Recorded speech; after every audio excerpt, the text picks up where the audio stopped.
ചെമ്പാവരി എന്ന് കേട്ടിട്ടുണ്ടാ? നല്ല ചുവന്ന അരി. അത് അരച്ച് മാവാക്കി പുട്ടുണ്ടാക്കുന്നതാണ് നിങ്ങളിപ്പോൾ കണ്ട ആ ഇടിയപ്പം.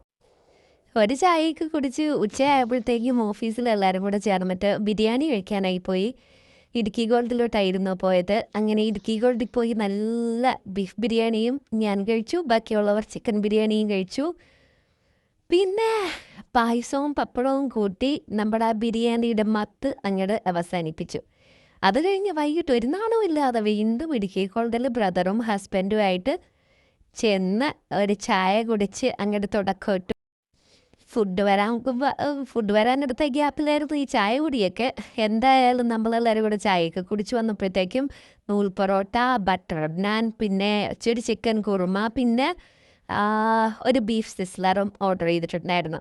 അതെല്ലാം കൂടെ വന്ന് നമ്മൾ കാര്യമായിട്ട് മൽപ്പിടുത്തം തുടങ്ങി. ഇവിടെ നല്ല അടിച്ച പൊറോട്ട കിട്ടും കേട്ടോ. നിങ്ങൾക്ക് വലിയ അത്ഭുതമില്ലെങ്കിലും നമുക്ക് ഈ അടിച്ച പൊറോട്ട എന്ന് പറയുന്നത് ഭയങ്കര നിധി പോലെ നമ്മൾ കഴിക്കുന്ന സാധനമാണ്. കാര്യം ഇവിടെ കിട്ടുന്നത് ഫ്രോസൺ പൊറോട്ട എന്ന് പറയുന്നത് വലിച്ചാൽ പോലും 2 കൈ വലിച്ചാൽ പോലും വരൂല, വായും കഴിക്കും. അങ്ങനത്തെ പൊറോട്ട വെച്ച് നോക്കുമ്പോൾ ഇത് സ്വർഗം. എന്തായാലും ഇതൊക്കെ കഴിഞ്ഞ് നമ്മൾ എന്തായാലും നന്നായിട്ട് ഫുഡ് അടിച്ച് വീട്ടിൽ പോയി കിടന്ന് സുഖമായി ഉറങ്ങി. അപ്പം ഇതാണ് എൻ്റെ ബ്രദർ. ഇനി ബ്രദറിനെ പരിചയപ്പെടുത്തിയില്ല എന്ന് വേണ്ട.